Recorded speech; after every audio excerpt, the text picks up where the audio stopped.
Assalamualaikum warahmatullahi wabarakatuh. Waalaikumsalam. Alhamdulillah, wassalatu wassalamu ala Rasulillah sallallahu alaihi wasallam wa ala alihi wa ashabihi wa man sara ala nahjihi bi ihsan ila yaumiddin, amma ba'd. Bapak Ibu jamaah salat zuhur azan ya Allah wa iyyakum. Sebelum kita mulai kajian kita, mari kita awali dengan doa terlebih dahulu. Rabbi a'udzu bika min hamazati syayatin wa a'udzu bika rabbi an yahdurun. Allahumma akhrijna min dhulumatil jahli wal wahmi ila anwaril ma'rifati wal 'ilmi wa min ukhurish shahawati ila jannatil qurbat. Na'udzu bika min an nusyrika bika syai'an na'lamuhu wa nastaghfiruka lima la na'lamu. Walhamdulillahi Rabbil Alamin. Mari kita baca basmalah. Bismillahirrahmanirrahim. Pada pertemuan yang lalu kita membahas ayat-ayat Al-Quran tentang taubat. Hari ini kita akan membahas hadis-hadis Nabi tentang taubat. Hadis-hadis Nabi tentang taubat ini kalau kita dengarkan, kita akan merasakan keindahan dari agama kita, akan merasakan kemudahan di dalam agama kita. Betapa agama kita ini indah, betapa agama kita ini mudah. Kita akan mulai dari hadis yang pertama yang diriwayatkan oleh Imam Ahmad.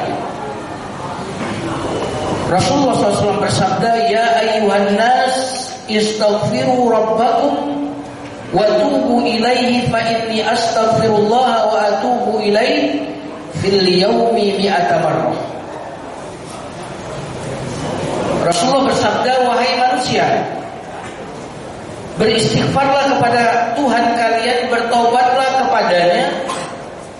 Kata Nabi, sesungguhnya aku minta ampun kepada Allah dan bertobat kepada Allah satu hari sebanyak 100 kali.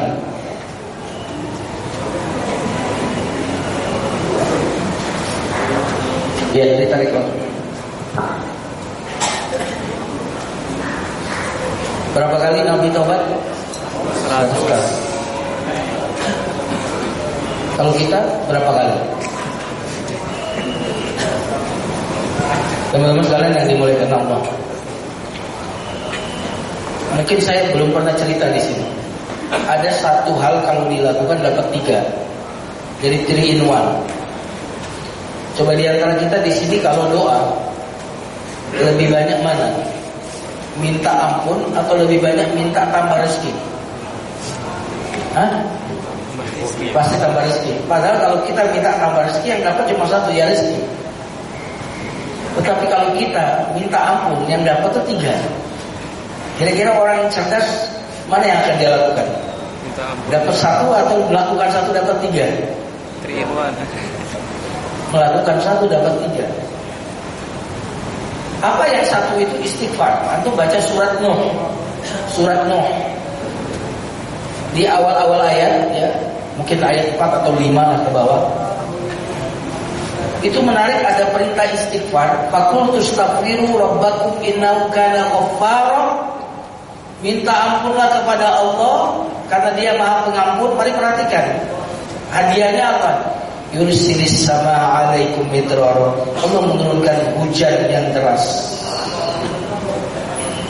Kemudian apa lagi? Wa yumditkum bi amwalin, ditambah harta. Quran. Wabanin, tambah anak. Jadi nggak punya anak, itu zikirnya apa? Istighfar. Jadi biar nggak ngantuk, saya kasih hadiah dulu. Ada orang datang ke seorang ulama, yang datang ini 3 orang berbeda kasus, dari tempat yang berbeda, lokasi. Nanya ke ustadz yang sama. Yang satu nanya udah menikah lama tapi belum punya keturunan. Kata ustadz ini, istighfar. Banyak-banyak istighfar. Datang lagi dari kampung yang lain, orang yang berbeda, mengadukan jarang rezeki yang melimpah, selalu kurang duit terus, kurang uang terus. Datang ke ustadz yang sama, kata ustadznya apa? Istighfar. Banyak-banyak istighfar. Datang lagi di daerah lain, itu kemaraunya begitu panjang, sampai tumbuh-tumbuhan, tanaman mati. Datang ke guru yang sama, ustadz yang sama, kata ustadz yang sama, istighfar. Narik. Pulanglah mereka semuanya mendapatkan oleh-oleh istighfar. Ini muridnya yang memang biasa di pengajiannya selalu bersama ustadz ini protes. Syekh, guru, udah 3 orang saya lihat datang dan 3 orang ini berbeda kasusnya, berbeda daerahnya, nanya pertanyaan yang berbeda kok jawabannya sama.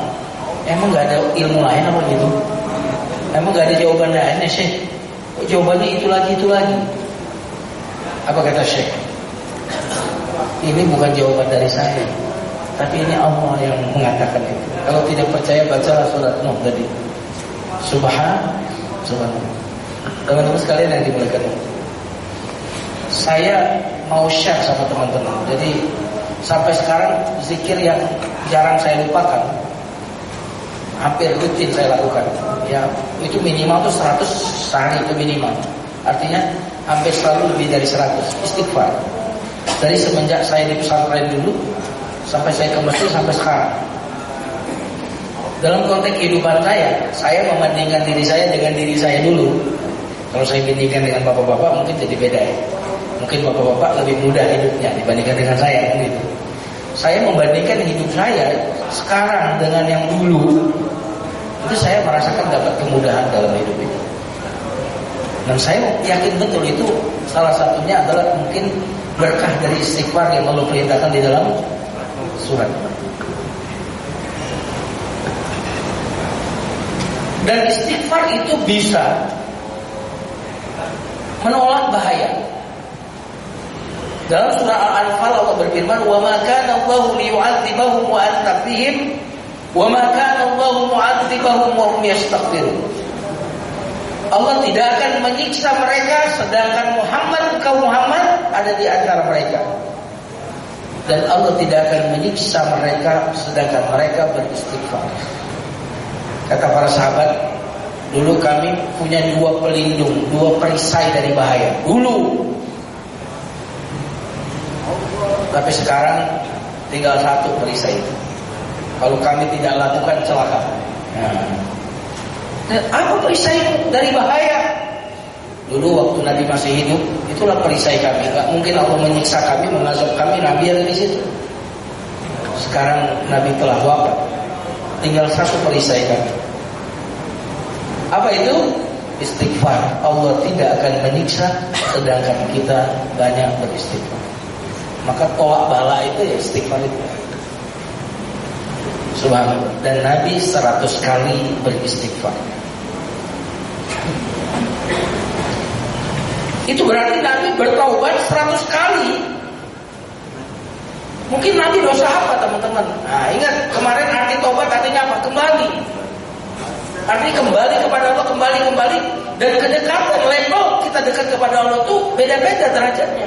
Nabi berarti naik terus levelnya pada Allah Subhanahu wa taala. Kenapa? Karena Allah itu, teman-teman sekalian yang dimuliakan Allah, Allah itu ibarat sesuatu itu tanpa batas. Makanya kalau kita mengejar Allah, hidup untuk Allah itu nggak bosan karena naik. Tapi kalau kita dalam kehidupan dunia itu ada batasnya. Ketika kita dapat sesuatu jenuh. Makanya orang yang sangat kaya jenuh kehidupannya. Karena dia mau beli apa lagi.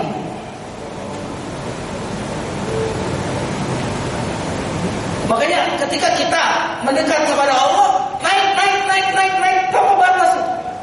Karena yang kita kejar Allah yang maha tak terbatas kekuasaannya, kehebatannya, keagungannya, keindahannya. Makanya orang yang hidupnya untuk Allah tidak pernah bosan. Orang yang hidupnya untuk dunia cepat bosan. Ciri bahwa kita hidupnya bukan untuk Allah cepat boring. Karena semua selain Allah bikin bosan. Setuju?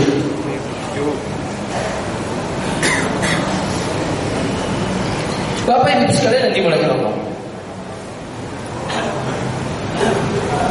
Dari Nabi bertaubat sehari 100 kali taubat.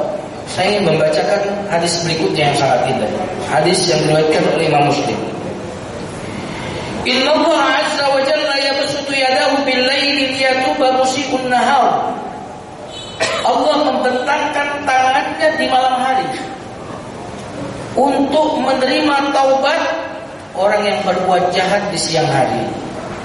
Wa yabsutu yadahu bin nahari, Allah membentangkan tangannya di siang hari liyatuba musii'ul lail, agar orang yang berdosa di malam hari bertobat di siang hari. Kalau kita lihat di sini berapa jam ini membentangkan tangan? Hah?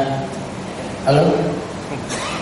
Malam hari Allah membentangkan tangan agar yang dosa di siang hari bertobat di malam hari. Siang hari Allah membentangkan tangannya agar yang dosa di malam hari bertobat di siang hari. Berarti berapa jam? 24 jam. Dan antum perhatikan di dalam Al-Quran dan di dalam hadis itu tidak ada kata membentangkan kecuali dalam konteks tobat. Dalam konteks rezeki Allah tidak menyebut membentangkan, tapi dalam konteks tobatlah Allah menyebut membentangkan. Subhanallah. Kata membentangkan berarti sempit atau luas. Bayangkan luasnya kasih sayang Allah, tetapi kita tidak segera bertobat. Subhanallah. Bapak Ibu sekalian yang dimuliakan Allah, membentangkan itu seperti ini kan? Kalau bahasanya manusia, kira-kira mestinya yang membentangkan tangan itu kita atau Allah? Mestinya kita yang banyak dosa, kita bentangkan tangan. Ya Allah, terimalah taubat. Tetapi luar biasa, Allah yang mengatakan aku membentangkan tangan, ya. Seolah-olah Allah ingin mengatakan aku lebih menginginkan taubat darimu daripada keinginanmu untuk bertaubat. Makanya Allah menyebut membentangkan taubat. Membentangkan tangan artinya Dia mengajak kita untuk taubat melebihi keinginan kita untuk bertaubat. 24 jam terbuka 24 jam. Siapa yang rumahnya terbuka 24 jam? Nggak ada. Allah itu 24 jam. Bapak Ibu sekalian yang dimuliakan Allah, saya akan bacakan lagi hadis yang diriwayatkan oleh Imam Bukhari. Yang di situ Rabbana tabaraka wa ta'ala kulla lailatin ila as-sama'id dunya hina yabqa thuluthul lail akhir. Allah turun setiap malam ke langit dunia. Setiap malam, garis bawahi kata setiap malam. Ketika sepertiga malam terakhir, setiap malam turun. Dia yang turun. Tapi ingat, turunnya di sini jangan samakan dengan turun makhluk, ya. Ini yang tentunya turun yang sesuai dengan keagungan Allah. Allah turun setiap malam ke langit dunia di sepertiga akhir malam. Lalu apa kata Allah? Setiap malam, "May yad'uni fa astajibu lahu." Siapa yang berdoa kepadaku untuk aku kabulkan, kata Allah. "Man yas'aluni fa u'tiyah." Siapa yang meminta kepadaku untuk aku beri. "May yastaghfiruni fa aghfir lahu." Siapa yang minta ampun kepadaku untuk aku ampuni. Setiap malam.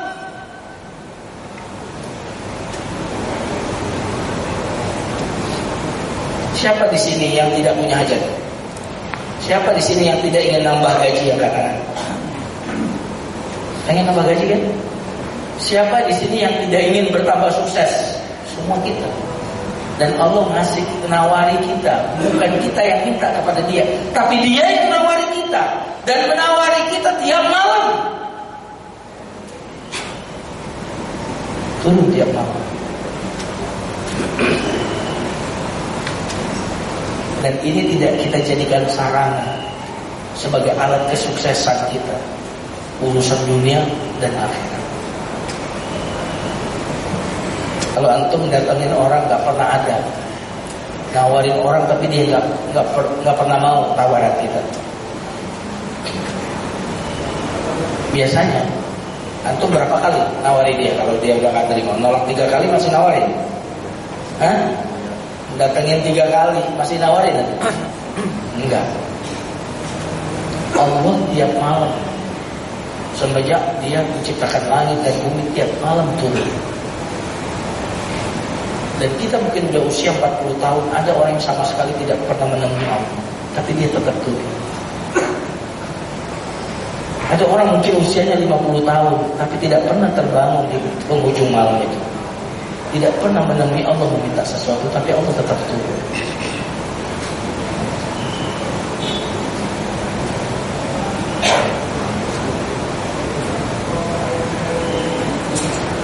Maka di dalam nama Allah At-Tawwab kita akan merasakan besarnya cinta dan kasih sayang Allah Subhanahu wa taala. Allah yang menawari kita, bukan kita yang meminta kepada dia. Dia nawari. Ada yang enggak minta sesuatu? Pernahkah kita dalam hidup ini men-trial hadis ini? Walaupun saya tidak suka trial sama Allah itu. Allah kok di trial gitu. Allah kok kayak dicoba-coba. Tapi paling tidak saya pengen ngetes hadis ini. Saya ingin sebulan ini saya ingin bangun malam meminta hajat saya. Pernah nggak? Kalau tidak pernah, lalu mengapa kita sering mengeluh? Saya sudah lama berdoa tapi kok nggak dikabulkan. Padahal kita tidak pernah menyambut tawaran Allah Subhanahu wa taala tiap malam. Bayangkan.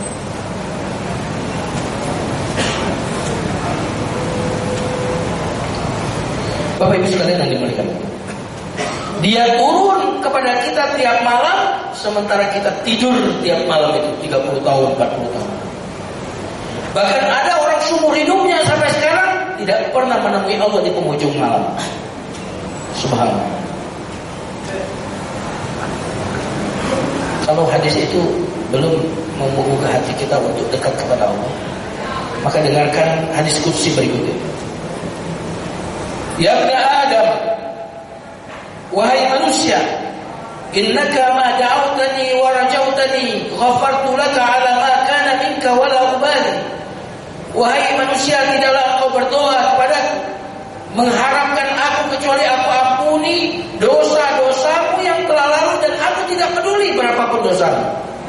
Ya ibn Adam, law balaghat dunubuka adana as-samai summa astaghfartani ghafartu laka wa la ubali.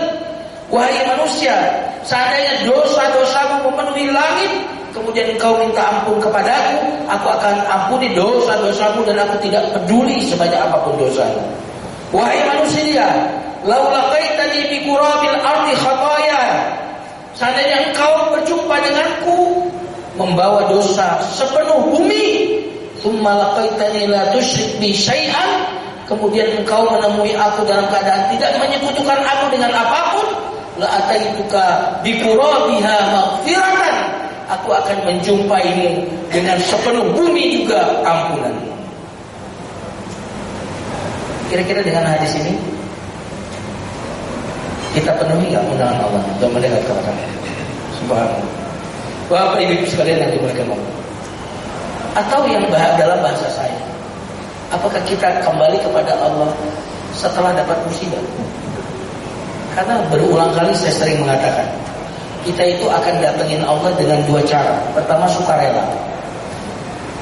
Setelah kita mengetahui ayat Quran yang sudah kita bacakan, setelah kita mendengarkan hadis-hadis tadi, maka itu sudah cukup untuk kita datang kepada Allah. Tapi kalau nggak mau datang setelah berilmu, maka kita harus datang setelah musibah. Saya ulang lagi, datang setelah berilmu, kosnya rendah. Nah, loncat, jangan loncat di lantai 21. Kamu loncat kalau nggak pakai parasut, kamu remuk badannya. Ilmu, betul nggak? Karena saya nggak loncat deh di lantai 21 kecuali pakai parasut. Udah ilmu. Ada orang mau mendengarkan kalimat itu setelah apa? Coba ya, saya coba dulu ya, saya loncat tanpa parasut. Apa yang terjadi? Patah tulangnya, remuk. Setelah patah tulangnya, remuk tulangnya, dia bilang, iya benar kata orang. Kalau mau loncat dari ketinggian harus pakai parasut yang bisa menyelamatkan yang melawan gaya gravitasi bumi. Oh, sekarang saya baru ngakuin. Iya, Anda sekarang ngakuin itu. Tetapi setelah badan ada dan tulang Anda rusak, kita akan kembali kepada Allah dengan dua cara.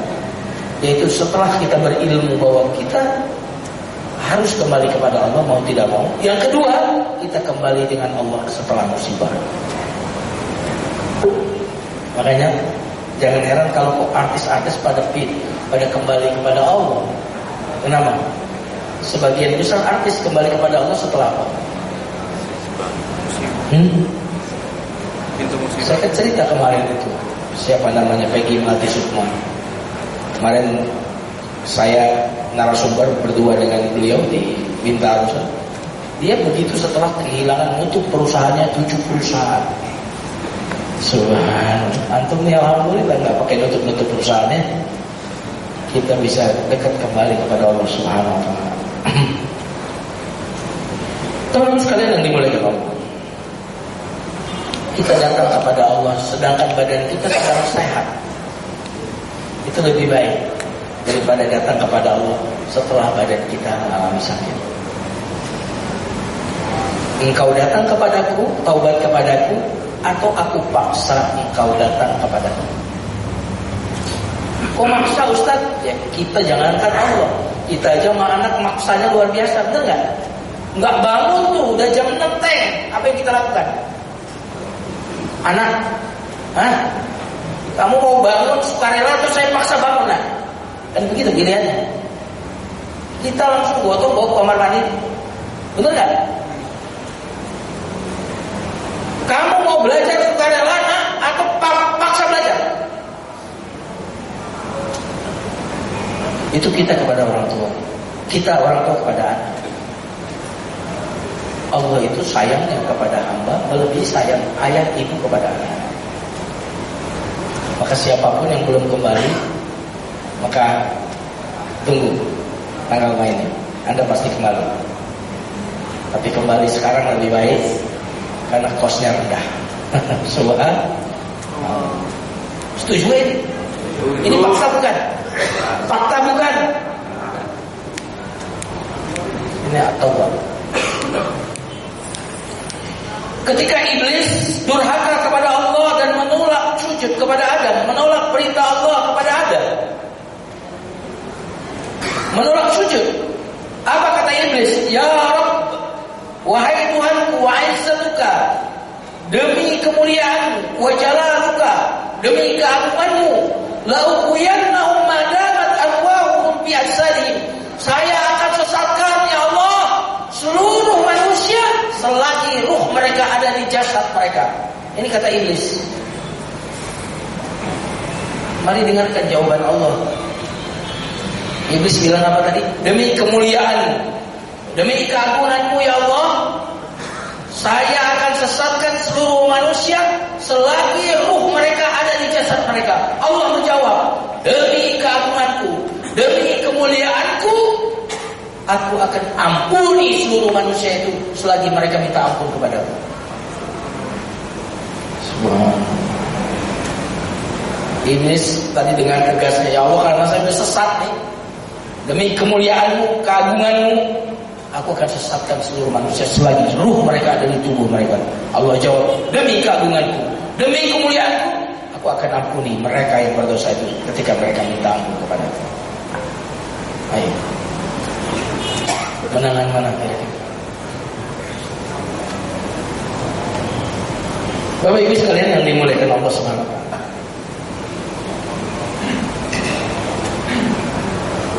Hadis yang saya bacakan barusan adalah hadis riwayat Imam Ahmad. Sekarang mari kita lihat hadis yang berikutnya, hadis yang diriwayatkan oleh Imam Bukhari. Rasulullah SAW bersabda, Inna Allah yafrah bitaubati abadihi aksar. Sesungguhnya Allah bangga bahagia dengan taubatnya seseorang melebihi kebahagiaan seseorang yang menaiki untanya di tengah gurun pasir. Di untanya ini segala macam bekalnya, hartanya di atas unta itu. Tiba-tiba di perjalanan untanya kabur darinya, ngamuk lari darinya. Bayangkan Pak, di tengah gunung pasir, belum ada rambu-rambu, belum ada peta, bekalnya ada di atas unta itu, kabur untanya. Dia cari unta itu kemana-mana, cari, dan dia tidak mendapatkan. Sementara perjalanan jauh, dan dia sudah yakin kalaupun melanjutkan perjalanan dengan kaki, dia akan mati kelaparan atau kehausan. Putus asalah dia setelah mencari tidak mendapatkan.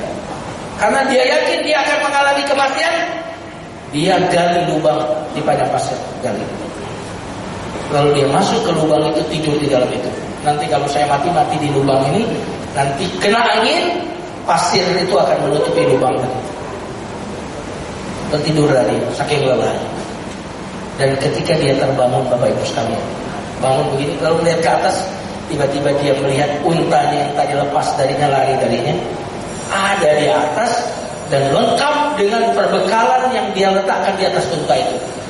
Ketika melihat untanya ada di atas, dia pun loncat dari bawah ini, naik ke atas sambil memuji Allah. Apa katanya? Saking bahagianya dia, ya Allah, segala puji bagimu ya Allah, Engkaulah hambaku, akulah Tuhanmu. Halo? Ada yang salah nggak? Ada yang salah nggak? Saking girangnya dia kepleset lidah. Ya Allah, segala puji bagimu ya Allah, Engkaulah hambaku, akulah Tuhanmu. Itu kira-kira kalau sengaja salahnya fatal nggak itu? Hah? Salahnya fatal itu. Kalau sengaja, ini saking girangnya salah ngomong. Kata Rasulullah, Allah lebih girang daripada orang ini dengan kembali barang. Allah lebih bergembira dari seorang yang dikatakan mandul lalu tiba-tiba mendapat kabar dari dokter kalau dia hamil. Allah lebih bergembira dengan taubat seseorang melebihi orang yang sudah mau mati kehausan tiba-tiba menemukan air.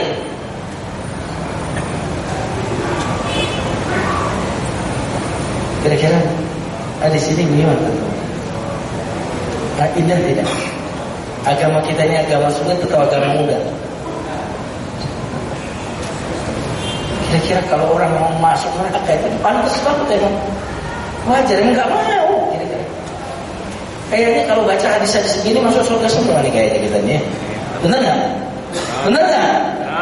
Emang Pak kalau baca hadis-hadis tentang rahmat, tentang ampunan, kayaknya kita ini masuk surga semua.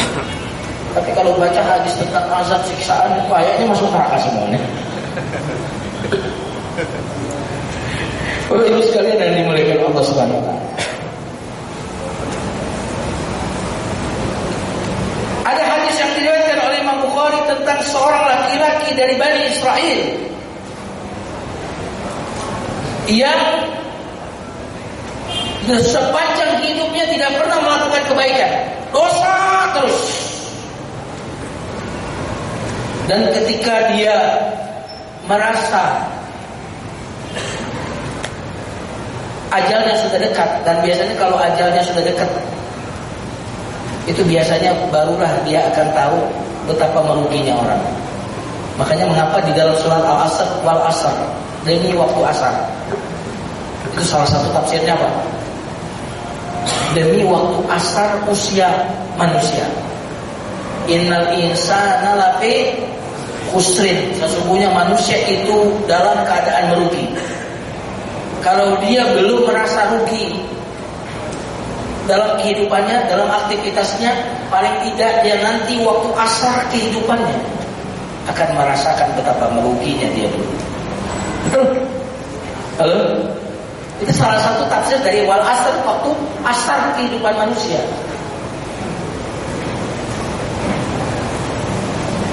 Bisa juga wal asr, waktu diturunkannya Nabi. Karena kata Nabi, tidaklah aku diutus kecuali kiamat itu seperti ini. Nah, emang sekarang udah akhir zaman. Tandanya apa? Nabi udah diutus itu udah akhir zaman. Betul nggak? Udah asarnya zaman. Makanya aneh-aneh sekarang. Bener nggak? Aneh. Kalau dulu kita tahunya, ya laki suka sama perempuan, perempuan suka sama laki. Kalau sekarang, laki, Adam dan Hendra, bukan Adam dan Hawa. Akhir zaman begitu. Nanti manusia punah semua, karena sekarang tingkatannya pada negara loh yang melegalkannya. Di Amerika legal. Bayangkan, tidak mustahil kalau kita diam di Indonesia nanti jadi legal. Akhirnya punahlah manusia. Maka kepunahan itu kalau dilakukan tanda bahwa itu melanggar hukum alam. Jadi nggak perlu menjawab LGBT itu dengan dalil Quran dan hadis, cukup dengan hukum alam. Hukum alam itu gimana? Kalau sesuatu itu dilakukan tumbuh berkembang, itu berarti bagus sesuai dengan hukum alam. Tapi kalau semua orang melakukannya punah, itu berarti melanggar hukum alam. Gampang kan? Bapak Ibu sekalian yang dimuliakan Allah Subhanahu wa taala. Seorang ini melakukan dosa, tapi karena sudah dekat ajalnya, merasa dia kumpulkan anak-anaknya. Udah tua ya, panggil anak-anaknya. Ini bukan bagi waris ya. Kadang-kadang orang tua ngumpulin anak-anaknya di hari tua itu bicara warisan. Nah, itu tanah buat kamu, itu tanah buat kamu. Biasanya begitu kan? Tapi kalau tanah yang ribuan hektar itu, nak, jangan sampai dijual ya, nak. Anak-anaknya heran, kenapa yang sedikit, yang gak lebar tuh dibagi-bagi, yang ribuan hektar tuh jangan diapa-apain gitu. Emang kenapa be yang ribuan jangan diapa-apain? Itu soalnya bukan tanah kita, tanah orang, gitu kira-kira gitu ya. Gak boleh diapa-apain, bukan tanah dia, tanah orang. Kumpulin ya anaknya, ya. Dia berdosa sepanjang hidupnya, Pak. Aneh pesannya, Pak. Apa kata laki-laki Bani Israel tadi yang sepanjang hidupnya berdosa ini? Ya auladi, wahai anak-anakku, ma'asallaha ahadun misli. Enggak ada orang yang durhaka kepada Allah seperti aku. Ayah aku ini mungkin paling buruk, paling jelek, paling durhaka kepada Allah. Nyadar dia di waktu asar. Sekarang yang petantang-petenteng kaya hebat, nggak pernah ke masjid, entar waktu asar lihat. Mending kalau waktu asarnya dia sehat, mending, ya betul nggak? Semuanya serba kondusif dia untuk taat, mending. Mudah-mudahan, betul nggak?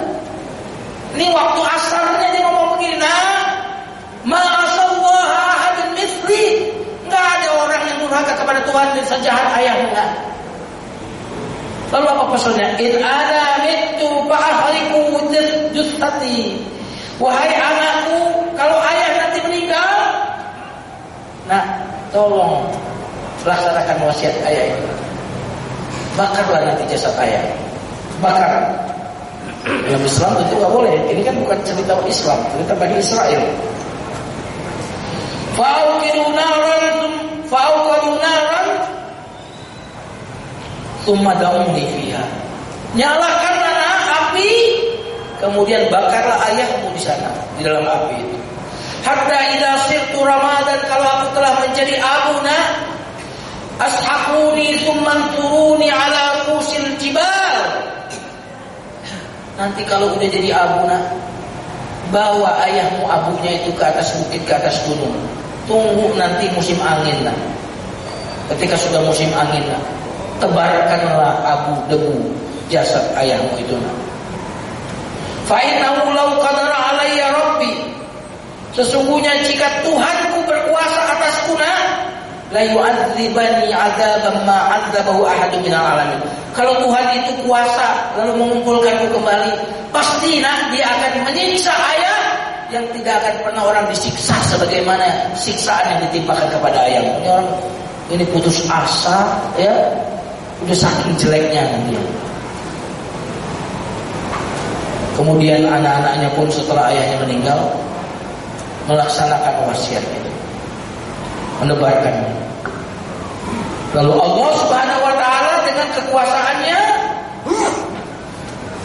antara kaf dan nun, kun fayakun. Jadi maka jadilah. Pak Allah itu kekuasaannya kaf dan nun. Jadi maka jadilah. Berarti kalau dia mau melenyapkan, lenyap, maka lenyaplah. Bangkrut maka bangkrutlah. Sakit maka sakitlah. Benar. Jatuh maka jatuhlah. Zat yang mampu mengatakan jadi maka jadilah, dia pasti berkuasa mengatakan lenyap maka lenyaplah. Dengan kun fayakunnya maka tadi abu jasad laki-laki Bani Israel tadi terkumpulkan kembali menyatu kembali. Lalu Allah bertanya kepadanya setelah menyatu kembali, ma hamalaka ala ma salata? Fulan, apa yang membuat kau berwasiat seperti itu kepada anak-anakmu? Apa yang membuat kau melakukan itu, wahai fulan? Maka orang laki-laki Bani Israel menjawab, khibtuka wa khibtu dunubi. Ya Allah, saya ini dosanya banyak. Tidak ada orang yang dosanya sebanyak saya, sejahat saya. Karena saya takut kepadamu dan takut kepada dosa-dosa yang telah kulakukan. Ini hadis riwayat Bukhari. Faqala Allah azza wa jalla, lalu Allah berfirman kepadanya, bima khafatika iyaya ghafartu lak, dengan rasa takutmu kepadaku maka aku ampuni dosa-dosamu. Ushidukum ya malaikati anni qad ghafartu lahu wa adkhaltul jannah. Wahai malaikat, saksikanlah aku telah mengampuni orang ini dan memasukkannya ke dalam surga. Gara-gara apa?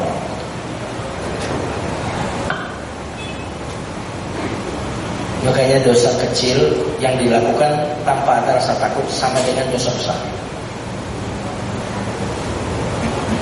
Dosa besar tapi masih ada rasa takut waktu melakukannya dianggap dosa kecil.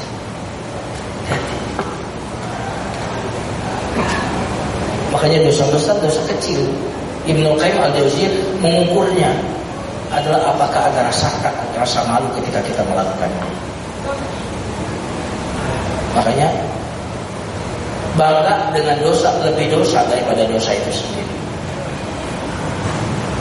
Tertawa setelah melakukan dosa lebih besar dosanya daripada dosa itu sendiri. Sedih karena tidak jadi melakukan dosa lebih besar dosanya daripada dosa itu sendiri. Semoga. Lanjutin ya sebentar ya.